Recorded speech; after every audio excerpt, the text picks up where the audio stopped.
Well, we've got other games to get through here, Lisa. I need your pick. I need your pick for Chicago Red Stars versus Portland Thorns FC. This one's kicking off on Saturday at 8 p.m. Eastern. When you're looking at these two teams, who are you picking and why? Chicago's coming off a win, a big win for them. With the return of Mallory Pugh, she steps on the pitch, she gets an assist, 2 goals. She changes the game for Chicago Red Stars. Despite anyone else that's on the pitch, it's Mallory Pugh that can change the game. And going up against her national team partner, friend, but foe, also fighting for time there in Sophia Smith. Yeah. And Portland, they haven't won in their last 3 matches in the NWSL. They're struggling a little bit. I think the partnerships between Portland's front line is still developing, whether it's between Smith, Sinclair, if Weaver gets thrown into that mix, Hina Sugita is also in there. That's starting to build more of a relationship. But if we're looking at, solely player to player right now between Sophia Smith and Mallory Pugh is going to win that battle. She wants to score goals. She can create out of nothing. She can finish. She just has this ability to score incredible goals and do so much with so little. And that's what's impressive. And that's what can win games in the NWSL. And going up against a Portland side that is hungry for a win is going to put a big challenge on Chicago. But I take Mallory Pugh's side and Chicago getting the win over Portland. Listen, that's music I know. in my ears. I love to hear it whenever you choose the Chicago Red Stars. I came ready for this episode. I'm rocking the Shy hat. I'm ready to go, and maybe it's gonna surprise some folks here when I go with my pick. But I'm saving my draw for this game. When I'm looking at these two teams, I am so impressed by the 45-minute show that we were all witness to by Mallory Pugh against Orlando Pride, coming into the match out of halftime, picking up an immediate assist, scoring 2 goals, and just completely slicing and dicing and taking advantage of all of this space that was given to her by Orlando Pride. And quite frankly, I just don't think that's going to be the same case when you're going up against a Portland Thorns side that has players working themselves back into the mix like a Becky Sauerbrunn or Emily Menges or a Kelly Hubley with a goalkeeper in net like a Bella Bigsby. It's going to be a little bit of a tougher challenge than going up against an Orlando Pride side that was coming off of a short week, and it was evident that they were struggling with a little bit of fatigue and heavy legs in that match. I just think it is going to be a different level of opponent that Mal Pugh and her Chicago Red Stars are going to be up again. It is going to be maybe a little bit of a one-on-one. We're going to see what's coming from Sophia Smith versus Mallory Pugh. I think that's obviously one of the big storylines that people are going to be looking at going into this one. So I wouldn't be surprised if we see some goals from either of those two players, but that's what leads me to believe that maybe this one has the makings of a draw in it. Although this is a different Chicago Red Stars team, Lisa. This is not the Chicago Red Stars teams of old that have some layer of bad experiences with Portland Thorns. This is a Chicago Red Stars team now that can say that, listen, we've beat Portland Thorns before. And not only have we beat them in semifinals. We know what it means to defeat this side, despite having such a lopsided record between these two teams. So I'm going to be going with a narrow draw in this one, but I think Chicago is going to be the ones to come from behind in it and level it up. Let's move on to the next matches. Let's take a look at Houston Dash versus North Carolina Courage. Sunday, 7 p.m. Eastern. Houston Dash, also a team getting some results in this one. Lisa, who are you picking and why? You go first. I want to hear your pick first on this one. Houston, North Carolina, who you have? The teams who didn't have wins are due.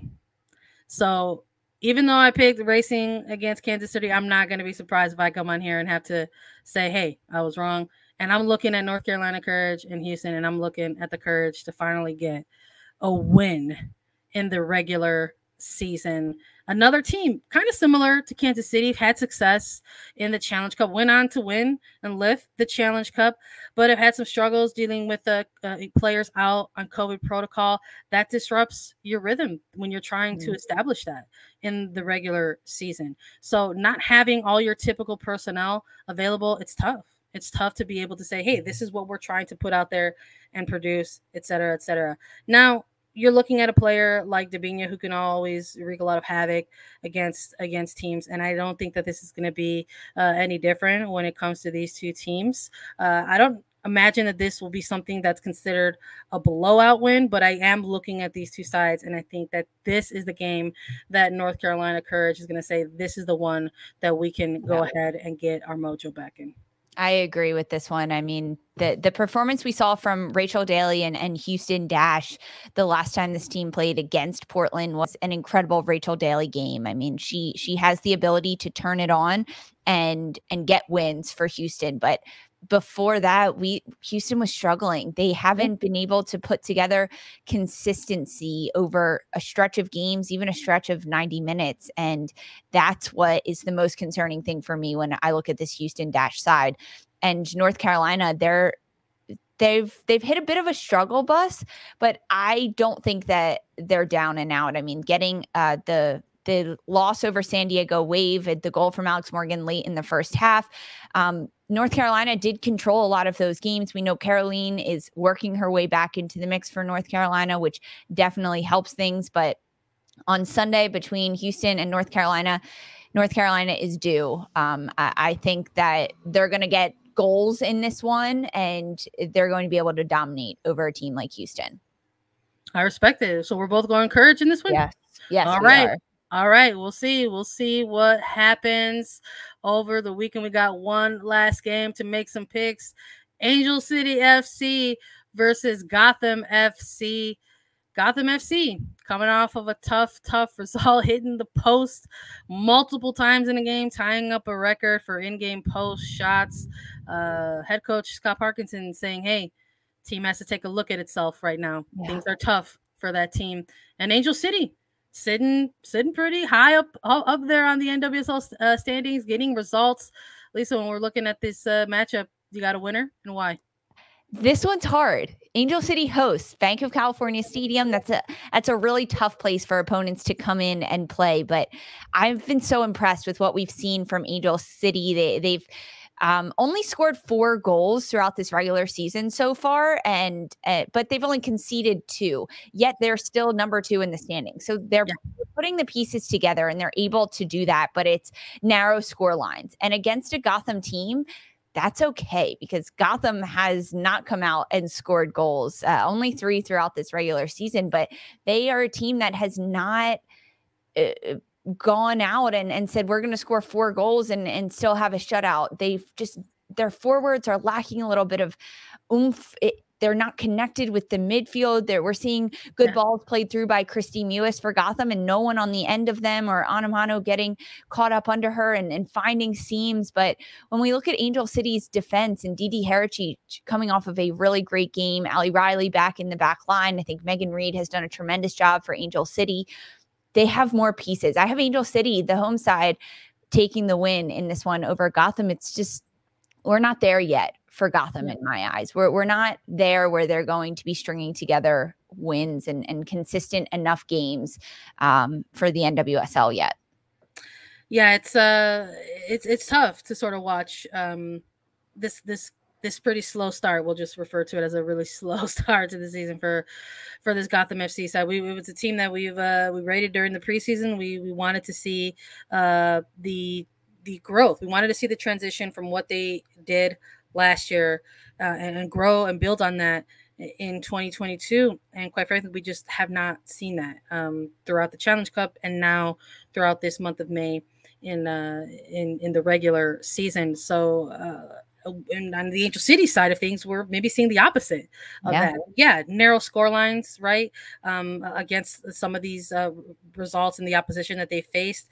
And also maybe the mix of scheduling in that, going up against a tired Washington Spirit side, going up against, North Carolina Courage team that was, in the middle of their Challenge Cup run for the semifinals, etc. But that's smart for me. I think if you're a team and you're saying, hey, we're facing a team that's on a heavy grind, we're going to go out there and take it to them. That's smart. That's not just luck. There's a level of skill that comes in saying that you have given a loss to the North Carolina Courage, that you've given a loss to the Washington Spirit, and you've also handed losses to Orlando Pride and Kansas City Current. And even with their most recent loss, the goal coming by way of an own goal, that happens because of attacking creation. And we saw Kristen Press do what she did against Kansas City. So these are narrow wins that this team is picking up right now, but they're wins. And now that they're going to be home once more to face Gotham FC, Bank of California Stadium has become a very difficult place to play. Oh yeah, the opposition, and that is because of all of the groundwork that this franchise has laid leading up to these moments, to the regular season. They've got massive amounts of crowds in the stands. Their regular season ticket holders invested in the team and making the environment not welcoming for the opposition. Now, on the other side of that, players thrive on that energy. If you're the opposing team coming in to a facility like that, you want to put on a good performance. Your goal is to silence the crowd. You want to suck that energy out. So I'm wondering if maybe that is a little bit of an X factor for Gotham. Are they going to come in here and try to be motivated in that aspect? But we'll see. But I already used up my draw. I tried to challenge myself to one draw pick. I'm not going to use that in this one. I'm going to say Angel City is going to get another win. I think it'll be narrow again, too. So we'll see. Maybe a 2-1 perhaps. Perhaps Gotham breakthrough on the scoreline. But I'm going double goals for Angel City because that's what I want to see. Double goals. Does Kristen Press get one of the goals? Hell yeah, Kristen Press gets one of these goals, man. Who else is going to score all the goals for Angel City? And I would love to have an answer for everybody, including myself, when we go ahead and come back and recap these games. But I'm going AC FC in this one to close out the episode. Lisa, we'll see. We'll have to come back and recap these games and see where we were wrong or how we were wrong and why. And we'll do that